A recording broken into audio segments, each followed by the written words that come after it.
Si Salome man ang inahan. Pero si Jesucristo nag-ingon siya, anak, ania ang imong inahan.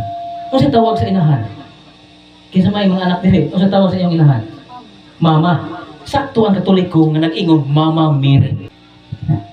Ang uban natong kaigsuunan, Mary ra. Wa sila yung mga pagtahod. Wa sila nisunod ni Jesucristo nga nag-ingon, ania ang imong inahan. Ang mga apostolismo man ang ato ang connection. Panig-ingnan ang ilang mga buhat. Buot pasabot kung unsang ilahang gibuhat. Sundon nato sila. Kaya niingon man si ang Ginoo nga, anak, ania ang imong inahan.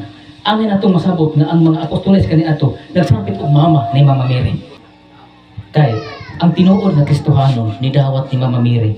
Panahon sa nagbitay si Hesus sa cross, nag-ingon siya, babae, ania ang imong anak. Kinsa man ang anak nga gisgutan? Si Juan.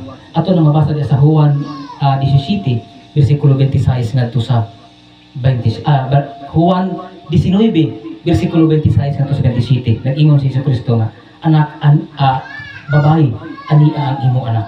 Kinsa man nga babae? Si Mama Mary ang ipasabot niini. Ingon po siya, anak, ania ang imong inahan. Si San Juan, dili niya tinuod inahan si Mama Mary. Si Salome man ang inahan. Pero si Jesucristo nag-ingon siya, anak, ania ang imong inahan. Kung siya tawag sa inahan, kinsa may mga anak dili, kung siya tawag sa iyong inahan, mama. Sakto ang Katoliko nga nag-ingon, Mama Mary. Ang uban natong kaigsuunan, Mary ra. Wa sila yung mga pagtahod. Wa sila nisunod ni Jesucristo nga nag-ingon, ania ang imong inahan.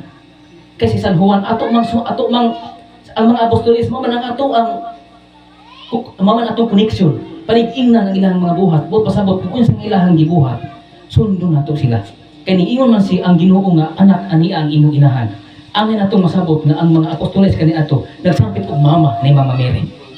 Di lang nato mabasa, kaya di man lang nasulat.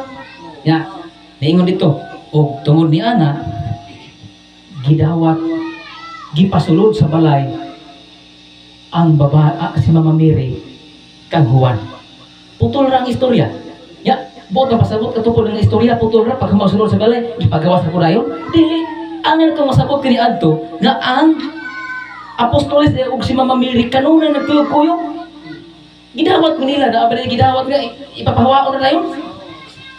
Wa po'y mabasa nga muna ang iingon nga, o kani adto gipapauli na si Mama Mary. Wala gyud. Kundi gidawat nila. Gipasulod, kauban nila.